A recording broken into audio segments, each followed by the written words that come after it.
All right.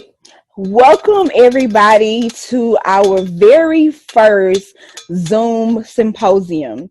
Today is like Tiff Talks History in the making, and I am super excited.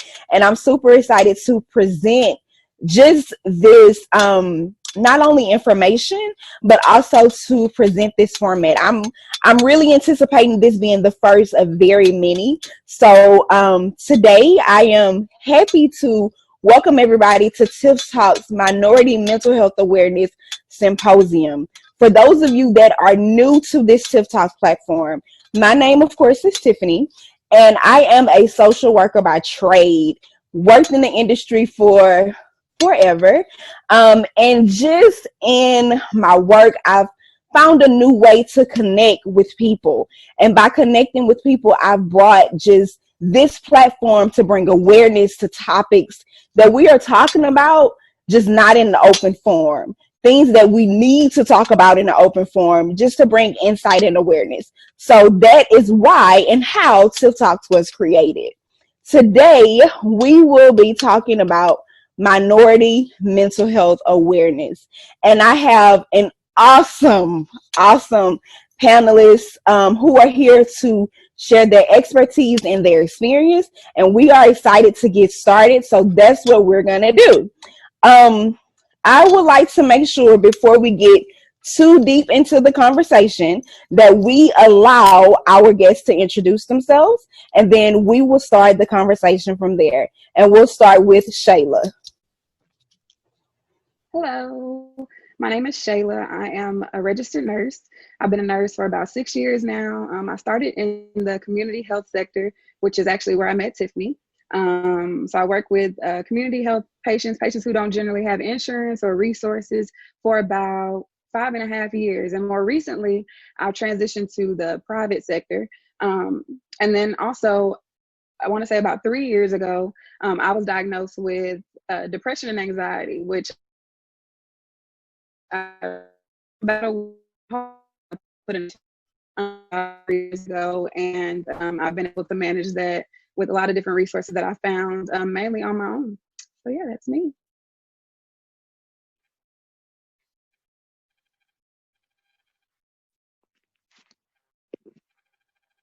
Thank you for sharing, Shayla. Diedra, can you go ahead and introduce yourself as well? Hi, everyone. I'm Diedra. I'm here from Houston. I am a licensed substance abuse counselor. I have bachelor's, master's in psychology. I've worked in the industry privately as well as institutional for almost 20 years. Awesome. Okay, Nikki, would you go ahead and introduce yourself as well for us? All righty. Good evening. I am Nikki Williams. I am a licensed financial coach. I've been a financial coach for, I'll say a licensed coach for 4.5 years. I've always been about all things finances.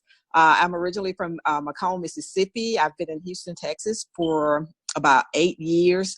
My background has been in transportation, but have now transitioned into full-fledged as a financial coach with Primerica Financial Services. So I'm super excited about being here today to be able to speak with the rest of the panel and for our listening audience. So thank you, Tiffany. Awesome. All right, Branden, it is on you. Go ahead and introduce yourself for us. Hello to everybody. My name is Branden. I am a staff pastor here at a little old church in Dallas. I've been preaching for 20 years. I've been a pastor, or at least an associate pastor, for the last 7 or 8. And I'm originally from Houston. Been here in Dallas now for a minute, and I'm just honored to be here. I'm grateful for the opportunity. All right. Thank you, guys. Thank you so very much for introducing yourself. Now, for me, in the midst of this pandemic, we as a culture have really transitioned from this normal that we've lived for so long into a more contemporary lifestyle, where our day-to-day life of connections, of interactions, of personal touch has really grown to a point of being disconnected. and being disconnected, not necessarily always in the point of not being able to have access to each other, but being disconnected in a way that we aren't able to put our hands on people as we're used to. And that has just been a struggle for everyone. It's put us in a position where we've had to learn a new way to educate ourselves, a new way to worship, a new way to entertain ourselves, and of course, people like me, our children, and our family as well. And in doing so, oftentimes what I've seen and what I've read is that finances and financial spending has been down, but alcohol consumption has skyrocketed, of course. And in the midst of that, we have fake news and all been at a point as just a reminder to understand that the world as we know it is changing. And today, Tiff Talks, that is what we're going to be talking about. Something anew, a different approach to things that we already kind of really know, but bringing in a different light to bring awareness and to start a conversation and have a dialogue of how we as minorities are coping and how we as minorities are experiencing these changes. I think it's important that in this form, we bring light to things like racial trauma, that we bring light to things like coping with minority mental health, and also the stigma that's attached to that. And the panelists, along with myself today, that is what we're going to be trying to tackle. I think it's pretty safe to say that after so many years of mental health being studied by so many individuals, we're still in a state of crisis. And within that state of crisis, there are over 450 million people across the world who are suffering from some form of a mental health condition. And of that, 1 out of 5 adults, including both minorities as well as minorities and majorities, have been at a point that in their course of a lifetime, they will experience some form of a mental condition. And that form of a mental condition is oftentimes anxiety, something that we experience, that I have personal experience on a day-to-day basis. Of that, over 21% of children ages 13 through 18 have suffered some form of mental illness at a severe point as well. And even with all of these staggering numbers, it wasn't until 2008 that there was designated a month for us as minorities to tackle the things that we as the underrepresented express, that we experience, okay? So with that, I want to start by really bringing light to how minority mental health has been minimized and how that minimization has impacted us as a culture. How do you guys as panelists see that these things have impacted us as a culture? I think one of the main things that I've noticed throughout my practice, and then, just throughout my lifetime, I'm not that old, but just working with people who look like me, mental health is not something we talk about. And it's often, I know in my house, and well, not my immediate house, but like with my parents and my grandparents, there's some things that just stay in the house. That's house issues. You don't take it out into the world. You don't need to go talk about things. That's house business, and we keep it within ourselves. But then we also don't talk to each other about it either. So then we get to this point where, everything is kind of building up and it festers. And then we get this whole angry Black woman, angry Black man mentality, when really it's like all of a sudden, things go control. So I think it's important for us to talk to each other and let people know, like, you're not by yourself. And then when people do decide that, like, I can't handle this by myself, this is getting too much, and they want to seek help and, go the medical route and talk to psychiatrists and psychologists and maybe get on medications, that we not, downplay their needs and say, oh, that's something fake, or you're trying to take the easy way out, because, taking the easy way out is not getting medication. That's the most difficult part, is admitting that you have an issue, kind of like with alcoholism, because you can't, keep going through your whole life covering these issues with substance abuse, which is, why you kind of built the panel the way that you did, because all of our professions really harp on each other. Some people say, God will fix it. God will fix it, but he also has provided us with the resources to do some things, and sometimes we have to do the work. And so, you know, it's just important to make sure that we keep an open dialogue, which is why platforms like this are so important.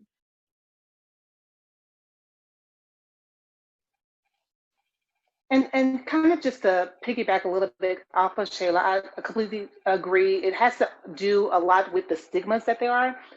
We're seen as kind of weak when we start talking about within our culture, when we start talking about anxiety or depression.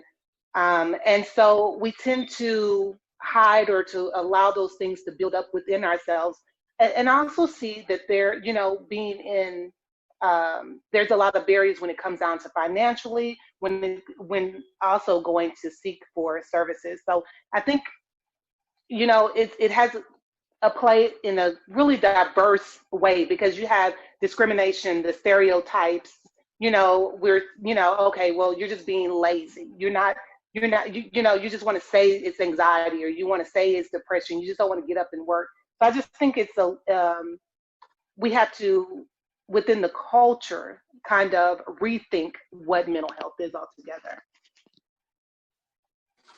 That's good. Yeah. That's good. Okay. Yeah. So, you know, just basically following the same theme. It's very taboo in the Black community when it comes to mental health, right? You know, I was having a conversation with a friend a couple of weeks ago about this, is that, you know, it's almost, if you admit that you're struggling somewhere mentally, it's people quick to ask you, well, where is your faith, right? And I think that has held us back, you know, and it's been has a devastating impact on our community from a standpoint, from our relationships, from our job performance, and, you know, and ultimately, you know, if our job performance is impacted, what else happens? It overall, it impacts our financial health, right? So, you know, just, you know, thinking about my own family, I've had cousins that I know have had mental illness that we never addressed, you know, and took the, like they say, the route of, oh, they're just okay, that's just the way they are. And now, you know, you look 25 years down the road and look at the devastation that it has caused in their lives because we didn't address it, because we, you know, swept it on the rug, or we said that, hey, we can pray about it, right? And just question one's faith as opposed to getting the help that we truly need.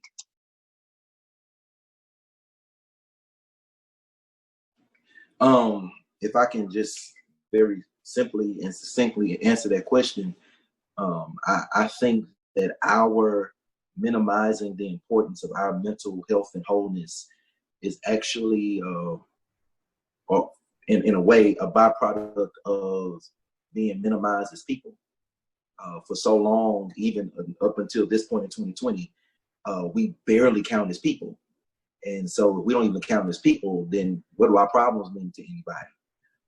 And so I think that conversations such as these are extremely imperative to make us, one, aware, and to hopefully make us more adamant about tackling these issues and making sure that we get the help that we need and that we take care of ourselves. Because the truth is, in the words of Michael Jackson, they don't really care about us, you know? And if we're not going to care for ourselves and each other, then we can't expect to get it from the outside. And so, yeah. You know, I can agree with each and every one of you, and how that was presented, and the things that have minimized us being at a point where we haven't felt worthy enough to care about these things, and being in a point within our families, within our culture, that so many things are just swept under the rug, are made to be okay because we didn't want to talk about it, or it wasn't okay to talk about.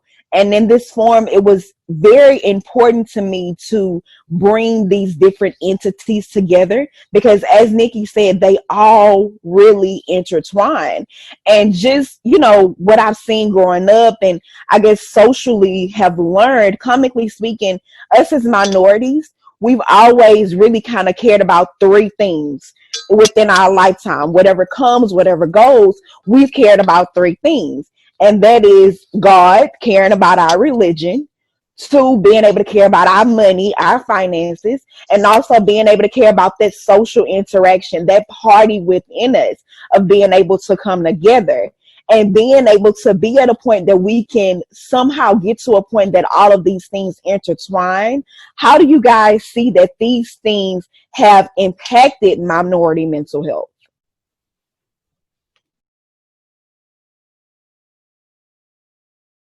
In my profession, I see that, Black people don't seek counsel. They're often very skeptical of healthcare providers, mainly because of, things that have happened in history in the past, the Tuskegee experiments, and, like Branden said, not really being counted as a person. When they go to the doctor, they're not really listened to, or the doctors, but they don't understand. And they're not going to say, like, I don't get what you're saying. So, it's very important that as professionals and as Black professionals that we go in and we speak our people's language, and we break things down. And after the doctor leaves out, you stay behind and say, do you understand? Did you understand what happened? Did you understand what we talked about? Do you get what you need to change? Are you comfortable with the changes that you need to make? If not, like, if you don't have the resources to do what we talked about, like, let me see if I can find some things to help you. Let me connect you with some different resources, because not everybody has the luxuries of the internet or of a social network. There are some people who really are isolated. They live on the streets, and those are a lot of the people that I used to take care of, are people who don't have the money to go and talk to somebody.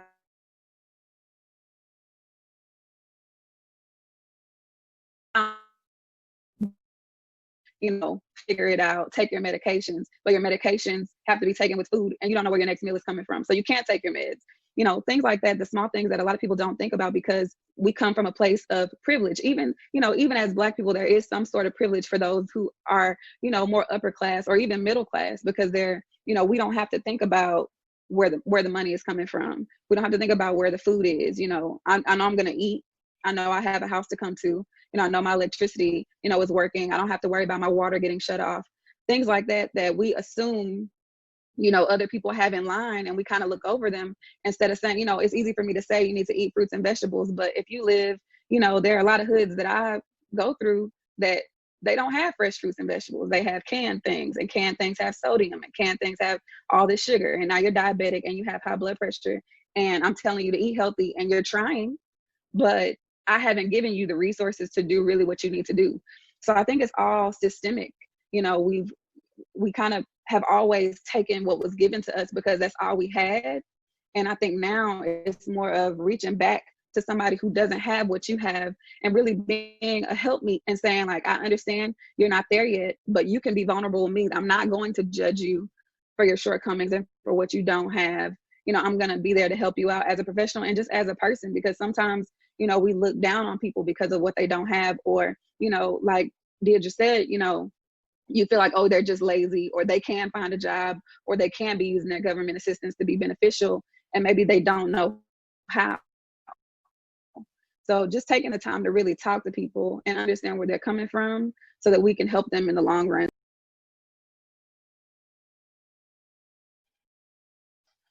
I also think, and about us as health professionals, that we need to also educate the professionals, us as providers, when it comes to this, because we have a lot of biases, and just like Shayla said, when we're privileged, we seem to think, oh my goodness, why can't you?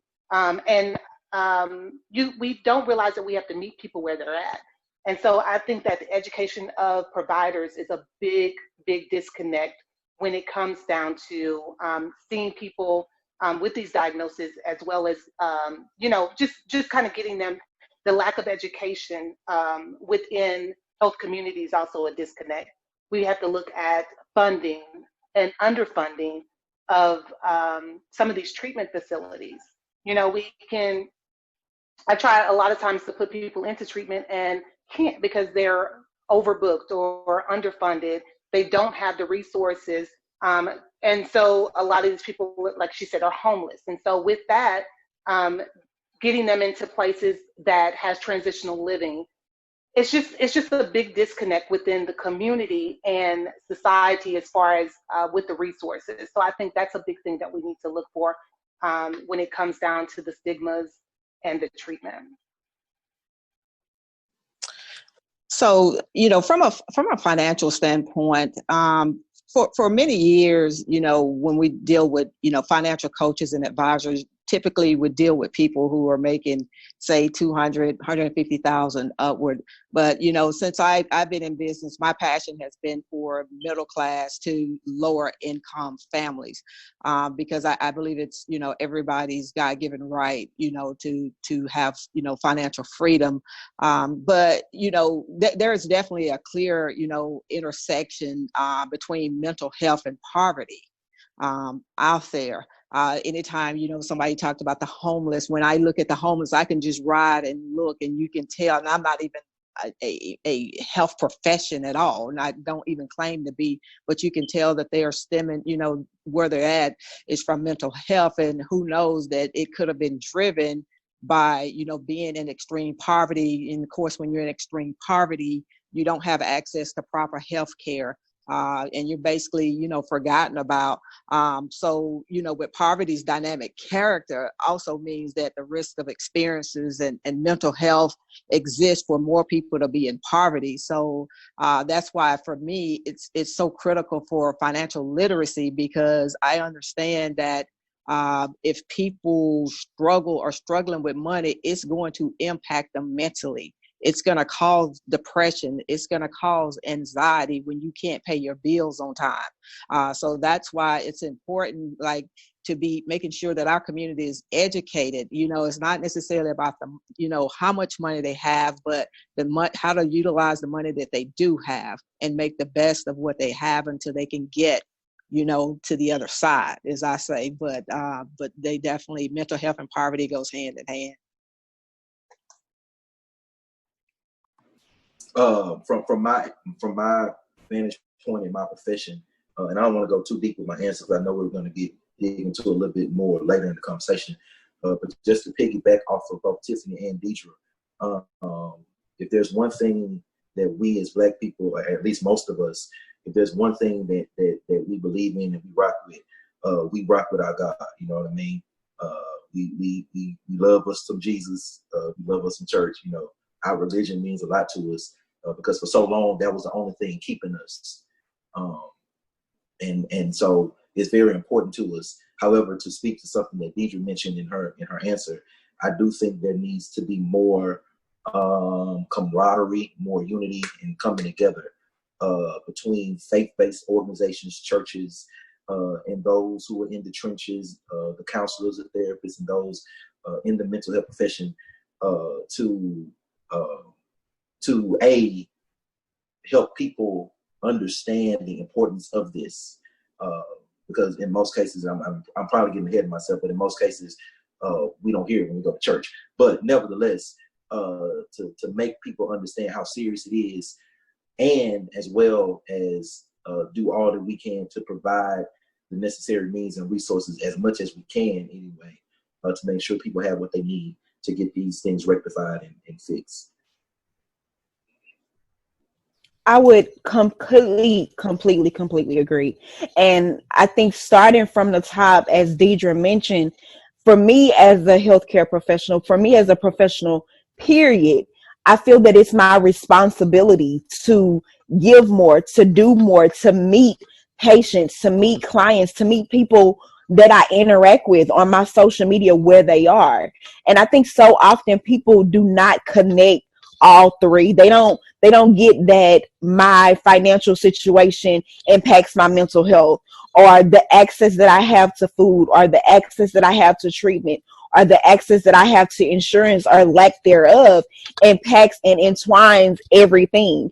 And I think when we get to a point where we as individuals will understand the interconnection piece of it, then we as a people will be able to better accept those things and gain more insight and seek more insight. Because a lot of people, they may be at a point that they want those things, but they're not able to seek them because they don't have the resources to do so. So I think it's great that, forums like this can talk about how all of these intertwine, and we can have, like Branden said, that camaraderie to be able to make a change.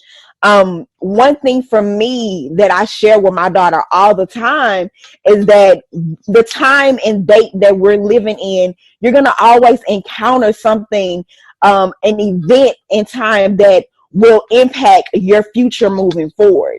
I can remember being in middle school and having experienced 9/11. And for this generational, I think it's generational Z that we are in now, one thing that is going to impact their future, where they are now and where they're moving forward, is going to be these pandemics that we're experiencing right now, the coronavirus, and the impact that it's had on them as students, the impact that it's had on their families, the impact that it's had on how they interact with their friends and such. But also in the midst of that, what we have experienced through the tragic death of George Floyd. And for me, I'm very strategic in how I say experience versus witness. And I say that because as minorities, wherever you were, at whatever time in life, you are going to remember that moment. You are going to remember that moment because I personally feel it really tapped into all of our senses. It tapped into, if you didn't necessarily see the despair in this young man's eyes, then you heard the pain in his cries.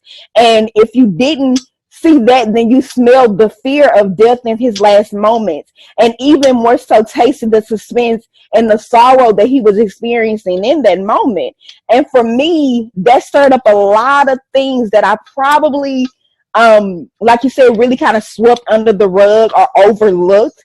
And I feel it really got us to a point as a people of empowerment for things that we will no longer tolerate, things that we will no longer sweep under the rug or accept. And I really would say my kind of just day-to-day changed after that. Like, I'm a person that loves to go to the grocery store. And I felt like after that moment, having gone to the grocery store in the midst of riots and protests and the news, I really just kind of grocery shop different, to be honest.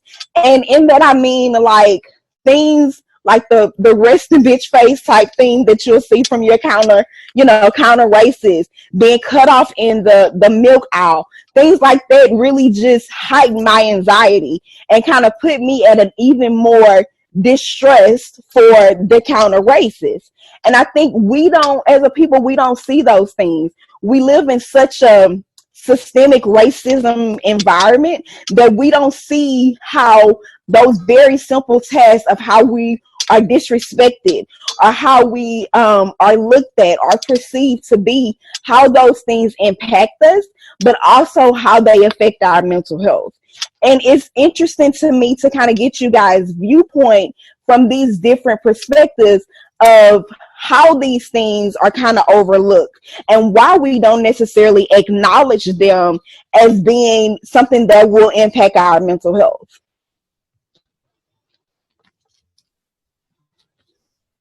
I think for me, so I grew up in Huntsville, Alabama. I'm from like the super South.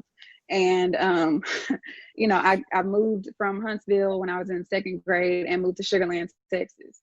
And it's like one of the most diverse places ever, where I come from a land of just Black people and white people. And that was it. There was no middle in between or other countries, none of that. So coming here, it was very different. I grew up very different than a lot of my family members. And I think it's just like normal. And it's sad that it's normal, but it's like the sense of normalcy. Like when things happen, like being cut off in the grocery store, I check myself and I say, if you react, this is what's going to happen. If you don't react, then maybe they'll do it to somebody else, but at least you won't.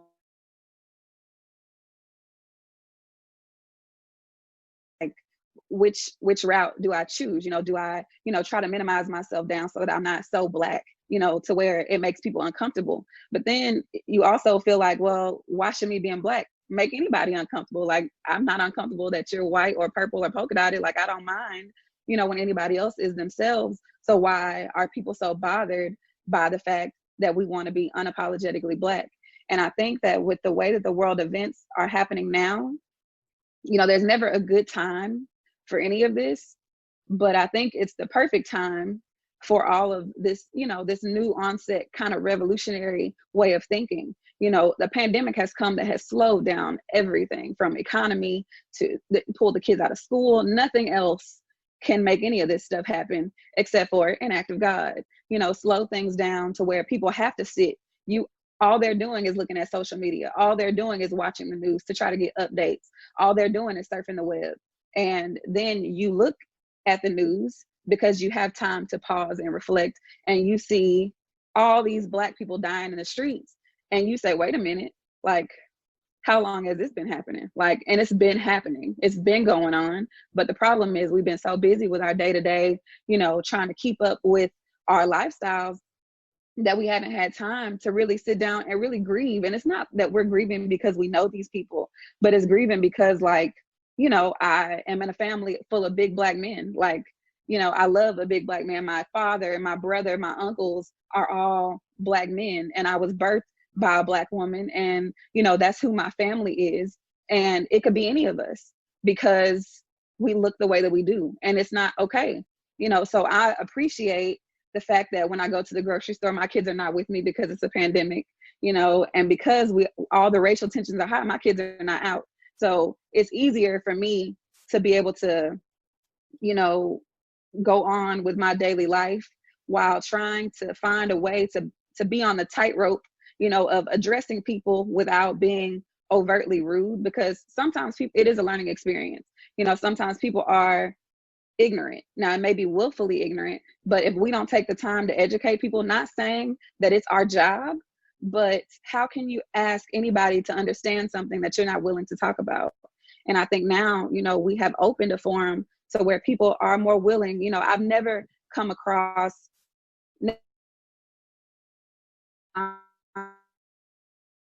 and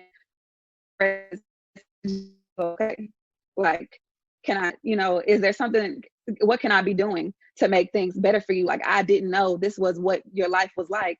And now they understand, the ones that want to understand.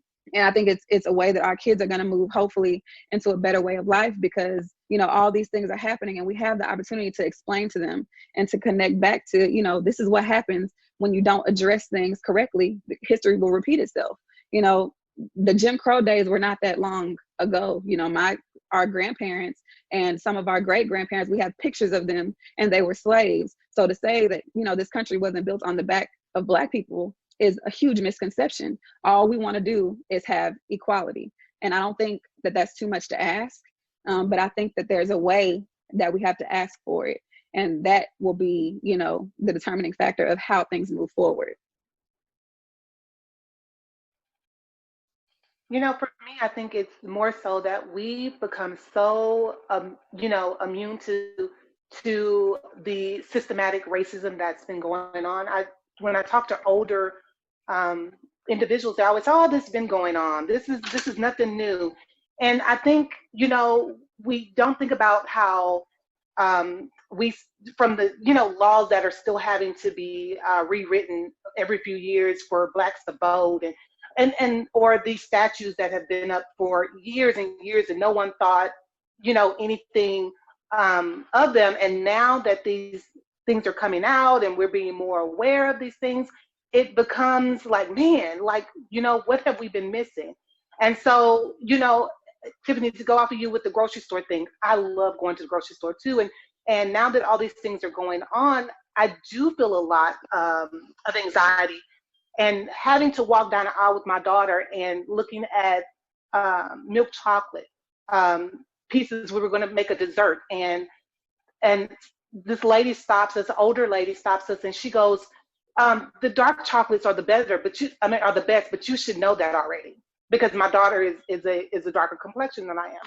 And it took everything in me not to say anything, whereas before I would have checked her, right? But now it's kind of like, okay, do I say something that we're walking on eggshells on these issues? And so now that there's so much awareness, it creates a lot of trauma depression and anxiety among people, and I see how it truly affects our mental health.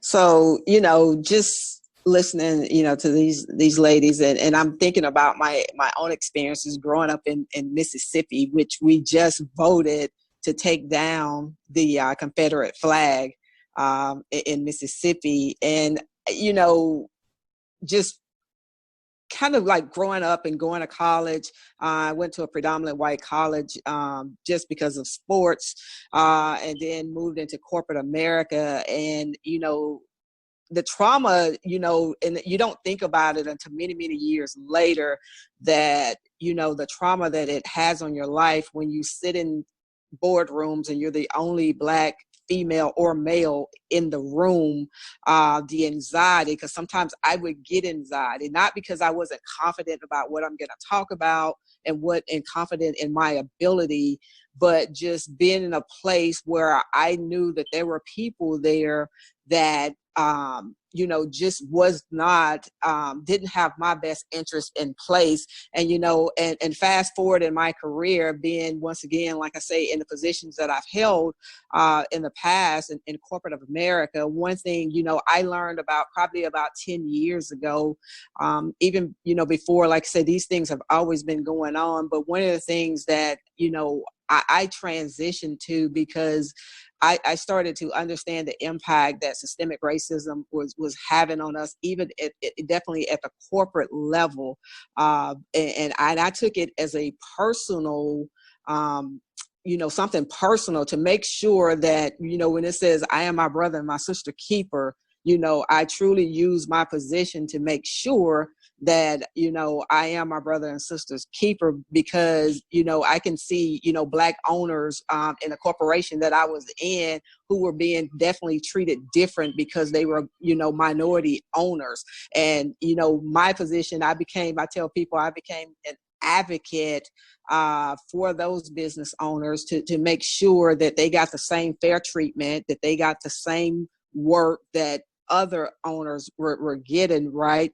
But, fast forward into where we are today, mental health in our community, especially me growing up in Mississippi, everything was swept under the rug. Even systemic racism was swept up under the rug, that it was okay for us to go to the back and let them go first, or, and we just take the crumbs. That was just the norm of where, we have been. And like, we say that has really shaped, I think, our worlds, our point of views and things like that, as of today. But with where we're at right now, I think we are, and I always feel like this is our time. We're going to be stronger. We're going to be better as a people, because like I think it was Shayla said, we're not so much dialed into just what's happening in our lives and the hustle and bustle. We're now more awake, right? And can understand that, from a financial standpoint, is that, the key things is that we're awakened to the fact that we have to have ownership. You talk about going to the grocery store and walking on eggshells. Now in this time, in this era, we're going to be creating grocery stores that we're not going to be afraid to walk into, and how to act and how to move because of the racial tension that we are faced with. Even when I walk through the doors now, my part-time job in corporate America, there's, so much tension and things of that nature, and trying to decipher, is there a racial issue, or is this just a regular issue that's going on, right? Which also brings some anxiety and especially for me, because I want to make sure that, we're doing the right thing for our people, to making sure that everybody's getting a fair shake. But I can tell you that, the way, things have been, and like you say, with the George Floyd situation, you're right. It stamped something. It really shook up something in me that I didn't even know was there, honestly. Even though you saw Black men getting killed, things like that, but this just shook something different in me. And I said that, hey, going forward, I am committed, to our community to make sure that we understand we're financially literate. We understand the importance of ownership and building generational wealth. Since we're being extremely transparent and personal about it and candid, I'll be honest to say, man, all of this is just extremely exhausting. It just really is. It's so exhausting. Even just even from my vantage point, it's exhausting when we have this conversation about systemic racism and all that. Like it's literally everywhere. Like literally everywhere, including within Christendom and within the church. Like it's literally everywhere. Like to the point, like just a few months ago, I think back in October, I had to fill in. My best friend was scheduled to preach at a church in East Texas, predominantly white church. But his dad got sick; he had to stay home, so I went to fill in for him. And we all, Black church. There's a certain way we have church, and just from a preacher's perspective, there's a certain way Black preachers preach. There's a certain way. We're musical, we're animated, we're charismatic, we're poetic. Like there's a certain way we drive our points home. There's just some, it's our thing, And like I walk into this church, and as soon as I step in the door, I immediately feel the pressure of like how Black of a preacher can I be, and they accept it. Like how far, the whole idea of feeling like you got to manage and control your Blackness and like just all of that. It's just extremely exhausting. It's in churches everywhere. Even I joke with my mom all the time about the difference between her regular voice and her work voice. Like even, what I'm saying? Like even with, of course there's a certain level of professionalism that we have to carry when we're in certain spaces. I get that. But it's just the anxiety that and the pressure that comes with like the fact that we actually have to think about this stuff. Is what I'm wearing going to be offensive? You know what I mean? Like, is the way my haircut or my hairstyle, like all these things that we have to think about before we step out and present ourselves. Like, it's just extremely exhausting. And if I can be totally honest with you, Tiff, and everybody else on the panel, I'm honestly still struggling with finding a happy medium. Like for me, it's either I'm just shutting up or I'm cussing somebody out. Like it's just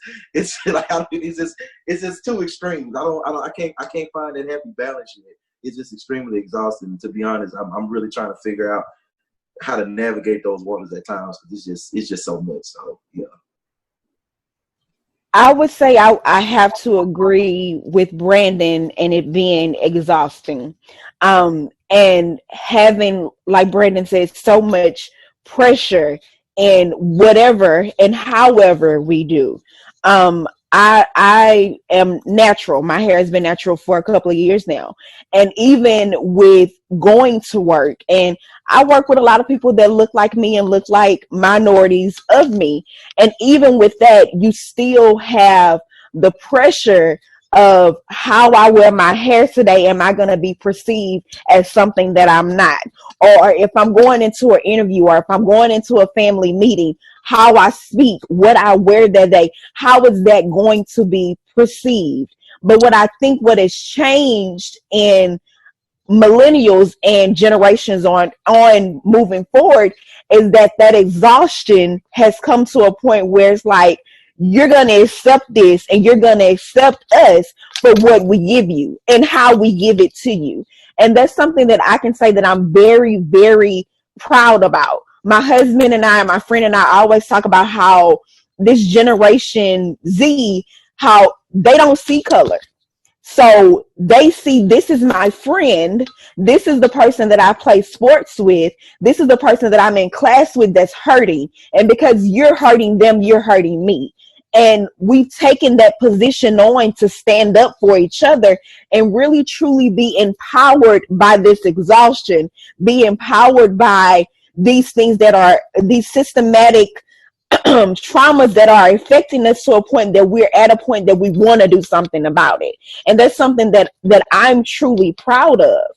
When it comes down to sweeping things under the rug and this generational trauma that we continue to sit in but are trying to get out of, I see that it's two very different extremes. A lot of times generational trauma can be settled. And then it can be the whole other side of the spectrum and be truly extreme, where it put us at a point, like Shayla said, where we have a distrust, and not just a distrust for our counter races, but a distrust amongst each other.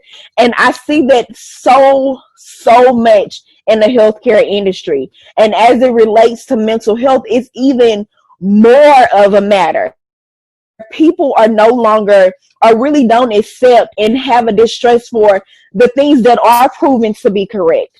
I've seen so many people that come in that have high blood pressure or have diabetes that don't trust what the doctor is saying. Things like changing your diet, they don't trust it because it's just not something that I'm used to. It's not a change that I'm willing to make. It's not proven enough to be for me.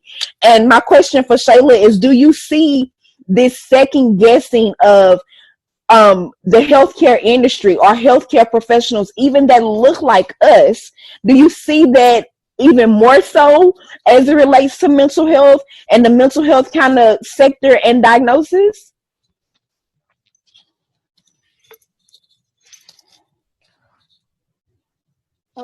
Okay. So yes, just coming into a room. So when I started my career, kind of like what you said, Tiff, like my mom would always tell me, like, you're going to an interview, you got some big hair, like make sure you can tuck it up into a bun, make sure you can look presentable so they'll know that it can fit, it can be put away. There were times where I've gone into a patient's room and they say, first of all, are you old enough to be a nurse? And then I tell them I'm the nurse and they say, oh, you mean the PCT? And I said, no, I mean your nurse. And they say, a registered nurse? And I say, yes. And they say, you mean you have like a whole degree? It's like, yeah, I went to school and got a whole 4-year degree, and then, they still want somebody else that's a different color. Or, you're taking care of somebody and you're, working a 12-hour shift, 3 shifts back to back. And then at the end of the day, they call you a nigger. And it's just like, I'm not going to do it. At first, the beginning of my career, I would say, sir, we don't talk like that. And, you're making me feel uncomfortable. And now it's just like, no, you're not going to call me that. We're in a professional environment. If you don't want to be taken care of by someone that looks like me, here's a paper that says that you can leave. And you're going to absolve us of all liability when you walk out of here because the doctor says that you need to be here. But today your nurse is going to be Black. And it's just what it is. And I've gotten to the point where I'm not going to keep, lessening my Blackness. So this last job that I had, surprisingly, I'm moving from community care to private, and I was going to my job interview and I wore my hair like this. And my mom was just like, where are you going? I was like, I'm going to the interview. And she's like, you're not gonna do your hair? Like, no, I did it. I'm just gonna go like this today. And, it was different because, we've always been taught that we got to fit in this box, because you have to fit in the box at least to get in the door. You have to play the game to be able to be allowed out in the public. And like I had a conversation with my daughter the other day, she's about to be 10. And, I am very Southern. Like I talk in a lot of slang, but for my children, I correct their grammar incessantly, like to the point where it's probably extremely annoying. But she doesn't know how to code switch yet. I do. And that's the difference. Like, I need you to know how to speak eloquently first so that people will hear you. And then, when we can branch out into other things once you get the base, once you get the foundation down. So I think that, when it comes to mental health, it's hard to have these conversations with people because I've even met Black people who don't trust me because I'm Black. And they think that I know less because I'm Black. And it's like, I went to school just like everybody else did. I've been a nurse. I may look pretty young, but I've been a nurse for a sizable amount of time. I've worked in a lot of different specialties. And what I'm telling you is the facts. And I can give you paperwork that, says the same thing as I do. So I find myself to prove a lot of what and being able to just go in and be patient. This is what your diagnosis is. These are the interventions you need to take. This is what will help you. This is what won't. These are the changes that you need to make. They're not going to believe me just based on my word. So, it's helped me as a professional because now I know the resources that I need to have to back up the things that I say. I know I can't just speak from a place of knowledge. I have to speak from a place of, where other people have signed and I have citations and I can provide them with somewhere where they can go back and look themselves, because sometimes they don't believe me. And it's not because, I've had somebody tell me before, like, you're just here because they had to meet a quota.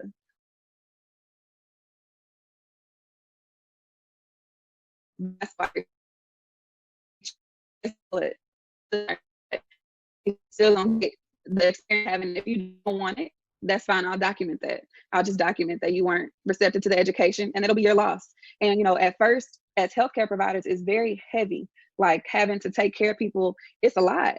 Because I have all my other stuff going on in my life, and then I have to come here and deal with your problems while I'm here on this shift, and it's heavy. Like, sometimes you can't just clock out and swipe a badge and be done with it. You take it home with you. And so for people to discount, all this stuff, you went to school for this long, you have all this experience and this big breadth of knowledge, and for them to say, just because you're a little bit darker than me, your knowledge doesn't mean as much, is hurtful. But now I've gotten to a place of it's to not be so selfish. It's not about me.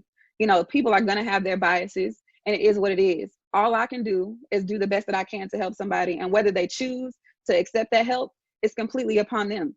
I try to explain to them the resources that we have for mental health, the importance of seeking help. There are a lot of people right now that are dealing with a lot of loss related to the pandemic, and just outside of here. And then I've heard some of my patients say, my father died or something, I can't go to the funeral. We had to do a cremation because my dad died in New York, and they wouldn't let me in the state, or the funeral home wouldn't accept his body, so he had to lay in the house for a few days before we could find somebody to come and get him. So it's like, and now you're dealing with these people, and I'm having to talk to you about your blood pressure, and you've been in the house with your dead daddy for 3 days. Like, you're not trying to hear anything that I'm saying, which is why it's important, like Diedra said, like, we have to meet people where they are. Sometimes you can come to me with an issue, and you may be here to talk about your diabetes, and you may be here to talk about your high blood pressure or your cancer, but today we need to talk about your loss, because until you can take care of yourself and take care of that grief, how are you going to be able to put that on the back burner to take your medications or to be able to eat? Because a lot of the issues that have to do with health stem from stress and from depression, and depression will lead you to being lethargic and not wanting to get up out of the bed, or having a hard time to even just get up and take a shower. Forget the fact that you may not have running water. Like, even living in middle class society, having the drive to get up and make a meal, or wanting to get up out of the bed instead of laying there for days on end, only getting up because you have somewhere to go. And especially in this pandemic where everything is closed, the social ties that you usually have, getting up, a lot of people have gotten through their depression because they're on a schedule, and they get up and they go to work every morning, and they're forced to have that kind of interaction, because if you don't show up, you don't get paid. But now it's like, I'm working from home, and I can sit around in my pajamas all day. I can eat what I want. I don't have to have interaction with anybody, and I'm sinking deeper and deeper into this hole, and nobody's reaching out to check on me because they all have their own issues. So I think a lot of it is, making sure that we have a stronger community, and really reaching out genuinely to ask people, how are you? And not just saying like, how are you? Good. Okay, on with what I really called you for. Like, really checking in mentally and saying, like, really, no, like, with all that's going on, I know I know things can get heavy. Like, do you have anything you want to talk about? I'm here to listen. Listen unadulterated, not with any commentary if necessary. And I can not say anything at all, but just know that I'm here to listen to you genuinely, and I will stop what I'm doing to make sure that you're okay, because I care about you. And I think in the society where a lot of things are touch and go, and we have this social media where we can kind of dip in and dip out of people's lives, and we can kind of see these snapshots, and you can see, oh, well, Shayla posted something today, so she must be fine. I could be posting that from my bed, or posting it from a corner crying somewhere. Like, unless you call to check on me, you don't know. So I think sometimes it's like, you have to make sure that we're taking care of the people that we love, and really reaching out to check on them, so that they're not, in a doctor's office having to cry to a nurse who they don't know, because they feel like they can't talk to their own family, because they think less of them, because like somebody else said earlier, having emotion is weak, when really it's like, I'm vulnerable enough to share with you how I'm feeling, because I'm reaching out for help, and you're my last ditch effort. Like, I need you to come through for me. So just making sure that we're not so routine.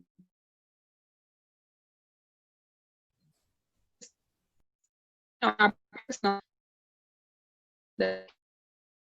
if we're always worried about ourselves, or we feel like they feel like we're unapproachable, then you may never know. and you miss the opportunity to help people in our, we're trained to do all these cool things, and we're trained to have all this knowledge to be able to help people, but we don't help those who are the closest to us because we're unavailable. So just making sure we have that availability to be able to reach everybody, not those that were